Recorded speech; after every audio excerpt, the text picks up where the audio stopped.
Iran जंग के बीच तुर्की का बहुत बड़ा बयान आया है। तुर्की के सदर रजब तैयब एर्दोगान ने मुस्लिम इत्तेहाद का नारा दिया है। उन्होंने अपने एक बयान में शिया सुन्नी इत्तेहाद का भी जिक्र किया है। तुर्क सदर रजब तैयब एर्दोगान ने कहा कि हमारा कोई मजहब सुन्नी या शिया नहीं है, हमारा सिर्फ एक ही मजहब है और वो मजहब है मजहब इस्लाम। तो जिस वक्त ईरान, इजराइल और अमेरिका के दरमियान सख्त जंग चल रही है, हमले और जवाबी हमले किए जा रहे हैं, इस बीच तुर्की के सदर रजब तैयब एर्दोगान ने मुस्लिम उम्मत में इत्तेहाद की बात कही है। उनका यह बयान काफ़ी तेज़ी से सोशल मीडिया पर भी वायरल हो रहा है और इस मौके पर उन्होंने कहीं ना कहीं पूरे मुस्लिम कम्युनिटी को यूनाइट होने का मैसेज दिया है, पैगाम दिया है। और ऐसे में उन्होंने कहा है कि ना तो कोई शिया मजहब हमारा है और ना ही कोई शिया सुन्नी मजहब हमारा है, बल्कि हमारा सिर्फ एक ही मजहब है और वो मजहब है इस्लाम। आपको याद होगा कि ईरान, इजराइल और अमेरिका के दरमियान बढ़ती हुई जंग के दौरान तुर्की के सदर ने यह अहम बयान दिया है, जिसमें उन्होंने मुस्लिम इत्तेहाद, खुसूसन शिया और सुन्नी इत्तेहाद की जरूरत पर जोर दिया है।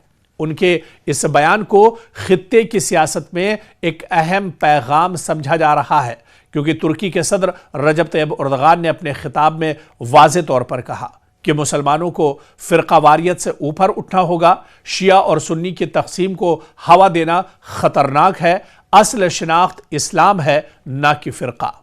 उन्होंने कहा कि हमें यह नहीं देखना चाहिए कि कौन शिया है और कौन सुन्नी, हमारा दीन सिर्फ इस्लाम है। उन्होंने मजीद कहा कि मुसलमानों के दरमियान नस्ल, ज़बान या फ़िरक़े की बुनियाद पर तक़सीम दुश्मनों के मफाद में है। एर्दोगान ने दरअसल ये बहुत बड़ा बयान एक तरह से दिया है और इस बयान के कई माने निकाले जा रहे हैं। यह बयान दरअसल ऐसे वक्त में आया है जब ईरान और इजराइल के दरमियान जंग बढ़ रही है। लबनान से हिजबुल्लाह इजराइल पर हमले कर रहा है, अमेरिका भी इस तनाज़े में शामिल हो चुका है। एर्दोगान ने खबरदार किया कि अगर जंग न रुकी तो पूरा मशरिक़ वुस्ता जंग की लपेट में आ सकता है। और दरअसल मुस्लिम दुनिया में एक बड़ा मसला फ़िरक़ावाराना तक़सीम रहा है।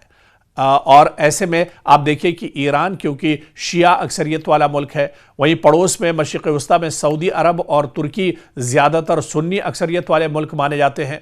इराक़, शाम और लबनान में फ़िरक़ावाराना सियासत है। इसी वजह से कई इलाक़ाई तनाज़ात में शिया सुन्नी तक़सीम को इस्तेमाल किया जाता है, यानी शिया और सुन्नी जो कम्युनिटीज़ हैं इन्हें आपस में लड़ाने की कोशिश भी की जाती है। और ऐसा ही कुछ मौजूदा जंग में भी देखने को मिला, जब इस तरह की खबर आई थी कि सऊदी अरब में मौजूद आरामको की जो ऑयल रिफाइनरी है, यहां पर मोसाद ने एक तरह से हमला कराया और उसका सीधा सीधा इल्जाम ईरान पर लगाया गया ताकि शिया और सुन्नी आपस में एक तरह से लड़ जाए, यानी ईरान और सऊदी अरब के दरमियान एक तरह से ठन जाए। लेकिन ये तमाम चीजें निकल कर एक तरह से सामने आ गई। एर्दोगान का कहना है कि अगर मुसलमान इसी तरह मुनक़सिम रहे, यानी उनमें तक़सीम रही, तो वो सियासी और फौजी तौर पर एक तरह से कमजोर हो जाएंगे।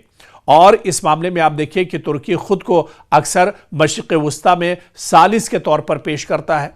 तुर्की की कोशिशें हैं कि ईरान और मगरबी ममालिक के दरमियान राब्ता रहे, जंग रोकने के लिए सिफारती कोशिशें हो, खित्ते में इस्तेहकाम बरकरार रखने की कोशिश हो। एर्दोगान ने कहा कि तुर्की की कोशिश है कि जंग पूरे खित्ते में न फैले।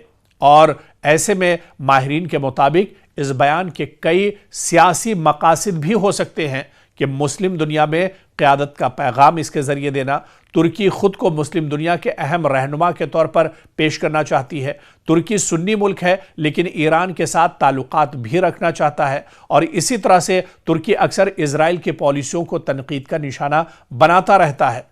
तो वहीं एर्दोगान के इस बयान पर मुख्तलिफ रद्द अमल भी सामने आए। कुछ हल्के इसे मुस्लिम इत्तेहाद का मुस्बत पैगाम करार दे रहे हैं। बाज़ माहिरीन कहते हैं कि यह सियासी हिकमत अमली भी हो सकती है, लेकिन एक बात वाज़ेह है कि मशरिक़ वुस्ता में बढ़ती हुई जंग के दौरान फ़िरक़ावाराना इत्तेहाद की बात पहले से ज़्यादा अब एक तरह से अहम हो गई है। और शिया सुन्नी इत्तेहाद की जो बात इस जंग के दौरान रजब तैयब एर्दोगान ने कही है, इस पर एक मुस्बत पैगाम पूरी मुस्लिम कम्युनिटी और शिया कम्युनिटी में एक तरह से गया है और एक तरह से हर जगह से इस बयान के बड़े पैमाने पर पजीराई हो रही है।